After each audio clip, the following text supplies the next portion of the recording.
As you can probably hear, it's raining outside. I don't know what the deal is. Last night it got cold, and then this morning we woke up and it was like 60 degrees during the rain. I don't get it. I don't know what's going on with the weather, but it should be the rut. We're in the rut. I'm set up in a shooting house because of the rain. This food plot that I'm sitting on, it has this is the most consistent food plot for having bugs in the daylight in a plot. Usually they don't start showing up in daylight till the rut, but hardly anybody, I don't think hardly anybody is hunted out here in this plot this year. I know my dad said it once, and maybe one other guy in the lease has said it once. So, very little pressure over here. Hopefully, with very little pressure and it being the rut and what I know about this food plot, hopefully all people will come out. I'm gonna give you guys an update whenever it gets light enough to see. Alright guys, so this is the plot. It's like a long, narrow plot. I think the back of it's about 200 yards. And I don't know, as you can tell, everything to the left and right is super thick around it. There's a back in the backside, out the back of it, there's a really good cruising spot where we catch a lot of deer cruising out in the open stuff. But I think just the fact that this spot's got all this thick around it and doesn't get a ton of pressure, I think that's what makes it such a good rut spot. I don't know, it's either gonna be like, I'm gonna say 4 or 5 does, 3 does, and then a buck's gonna walk out, or a buck's gonna just pass by in the back of the plot, or I'm not gonna see anything. So that's how it usually goes every time. I've shot one buck out of here, and I think I made it. I did. Another that I couldn't get a shot on. And what happened was, the one I shot, he was just, I'd watched does all morning, and he just showed up out of the back of the plot. When I couldn't get a shot on, it just sort of zipped by just long enough for me to get my binos on him. Out the back of the plot, that was a big deer. And then I have seen one chase a doe, like over to the left, or like they run across to the left, run back across to the right, then run back across. Watch a buck chase a doe like that. It happened like 4 times. I never could get a shot on that buck. But I don't know. I'm looking forward to it. Let's see what happens.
was holding the point of his shoulder. He just got up and ran off. Dang it. That happened. Oh my God. I don't.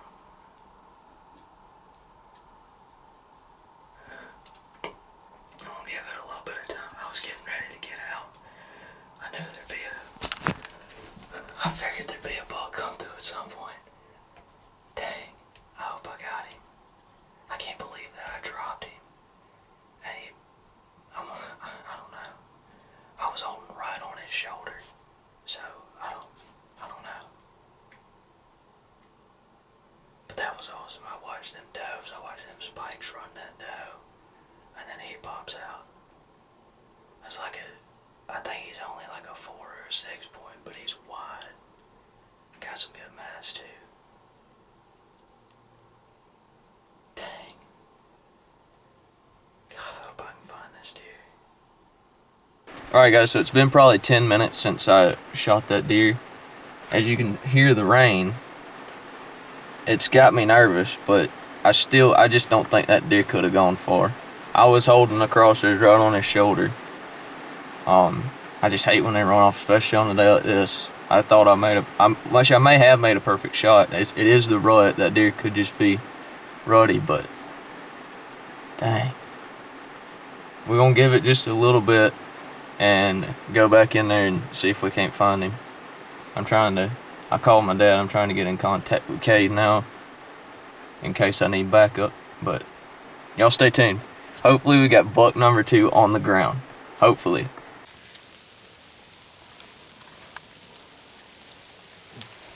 Thanks for Kurt for helping me look, by the way. Oh yeah. You see any more in it yet? Huh? You see any more yet? No. He might. Look at this, guys. You saw where he kind of was laying on his back and then got up. Mm-hmm. There's. Yeah, see, you got blood way back here, so he probably. Yeah. Because when he laid on his back, and you can see how that's mashed down. Yeah. And all that's kicked up. When he laid on his back, hit one of these 2 trails right here. Yeah, because he rolled that way. Yeah. And then got up. So it's either this trail or that trail back there. I don't know. We'll keep you guys updated. Alright guys, I don't know if or when I'm gonna post this, but I don't know. This is literally like my worst nightmare hunting. This has been like, I've seen it on videos and everything, like shooting a deer high and having the thing drop and then get up and take off. Like, I've seen it, I know so much about it, like seeing it on videos and stuff. It's just been like constantly in the back of my mind for whatever reason, like, hey, I don't need to do that. And I don't know how it could have happened, because I don't know, I've shot 2 deer with this exact gun, with this exact setup, and both of them, I hit them right exactly where I was aiming. That buck, the 5 on one side, he dropped right where he stood. Dropped in his tracks, dead as a doornail. That doe, she ran like 30 yards. And this deer, so, backing up a little bit, I messaged my buddy Kurt, and you've seen him on the channel. He was hunting some public land not too far from where I was sitting, and I was like, hey, if you want to swing by, if you don't mind, help me come look. So he did, and we found like 1 spot of blood that had a little bit of like bone and meat in it, and that was it. It was like a little bit of blood, a little bit of meat, a little bit of like bone or something, and a little bit of hair. And at first glance, we were like, heck yeah, that's great. Maybe I got a good shot on him, which I felt like I did because my crosshairs were right on his freaking shoulder. And so we tracked, we found exactly where he ran in the woods, and we hit every trail within about, it was probably every trail within 30 yards or 40 yards, maybe more. Every trail within 40 or 50 yards of where he ran into the woods, we followed at least 100 yards into the woods. Never found another drop of blood, never found him, never found anything. So all I can assume is somehow I hit like stupid high. And I don't know, I'm about to go shoot this gun, and I guess I'll give you guys an update. 'Cause like I said, I don't understand how in the world I could have hit that far off. Because I don't know. It sucks. It really sucks. I'm sick over it, but I guess you gotta live and learn. I guess. I don't know. I'm ready for turkey season. I know that. All right, guys. So I'm editing up this video right now. Fun fact: this deer right here over my shoulder, that deer right there, came out of that very same plot. And that deer, shot him with the exact same setup, same everything. It was like 5 years ago, but same everything. Dropped dead as a doornail in his tracks. So after that last clip you saw, I went home and I set up a target. And I was like, I told everybody, I was like, I grew out of my pull in the trigger state. Everybody, like when you're young, you get the crosshairs, you see brown, you just snatch that trigger. That's what I've done that many a times when I was younger. It's cost me and it's killed me some deer, but it's not the best way to do it. But I've outgrown that. It's been years since I've done anything like that. I've learned how to manage my emotions a little bit better. I'm not gonna say I'm great at it because I get shook up on even a doe real bad. Either way, I know how to like kind of control my emotions enough to get off a clean, ethical shot. So I went back to the house, I set up a target, and it's 8 by 11 and a half, or what, 8.5 by 11 sheet of paper. We've got a file with a target on it. I set it up on a cardboard box that was at least like, I don't know, 16 inches tall. So I had the target, and then above where I was aiming I had at least 8 inches. I went ahead and put the target out. That shot on that deer was about 150, maybe a little less. So I set the target up about 120 yards. And I aimed it kind of low. Squeezed off. I set up in a gun vise and everything. Or sandbags, whatever. I set it up super stable. I eased off on that trigger. And I looked through my scope after the shot. Did not see a single bullet hole. So I walked up to it. Didn't see a single bullet hole. So I missed like minimum 8 inches above the target, maybe even more. I don't know how on earth my scope got knocked off that bad, but it must have gotten knocked off like crazy bad somehow. So then I backed up like 50, and at 50 yards I was hitting like 3 or 4 inches high. So after that I got my scope all dialed in, I got all sighted in and thought about it. And best I can tell, I mean it's a fairly common thing of like you hit a deer high with a rifle, they'll drop, but it doesn't kill them. They get up and take off. Based on like where I know I was aiming, which with a rifle I like to aim just a little bit above center, get a little bit of scapula, get a little bit of vertebrae maybe in the shock. You get both lungs, you destroy both lungs and everything above the heart. It's just, with a rifle, my favorite shot is center of the shoulder, like up and, or left and right center of the shoulder, and just a little bit above like horizontal center. That's where I love hitting deer. It works every time. That's where I aim. And if I'm shooting 8, 10 inches high, I must have like just buried it in the backstrap. That's the best, that's the only thing I can think. And that hydrostatic shock just sort of shocks their spine, and they get like a very mild temporary paralysis. If you hit them low, like below the spine, you still got a good chance of finding that deer. But I think with as little blood as we only found like one little tiny spot of blood where he fell on the ground. And we searched and searched and searched, never found another speck of blood, nothing. So I'm convinced that deer has got to be fine. It really sucks, but you know, it happens.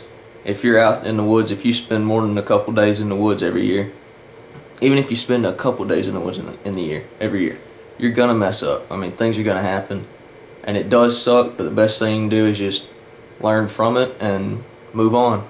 I know I've said this multiple times on this channel. We like to show you the realities of what we go through hunting.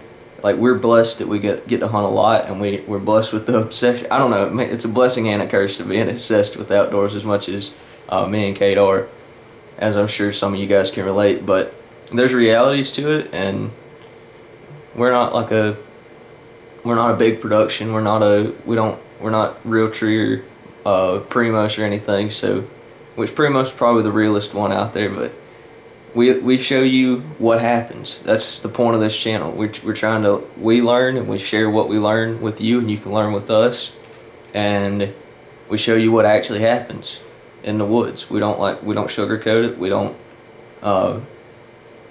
like hide anything. We try to be very transparent and show you everything that happens in the woods. And this is one of those things that will happen in the woods to somebody eventually. It sucks, but it happens. Our deer season's pretty much over.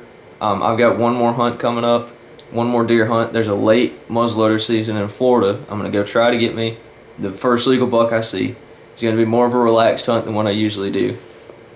But we still have a decent bit of deer hunting content out. Our last weekend, me and Kay both had really eventful last weekends. So, be looking forward for a little bit more deer content. Maybe even some small game content. I plan on I may go squirrel hunting this afternoon. So be looking forward to that, and then won't be too much longer. We'll be out chasing birds. So looking forward to what's to come on the channel. And if you enjoyed, click the like button, click the subscribe, leave us a comment. Always remember to live life 25 feet high.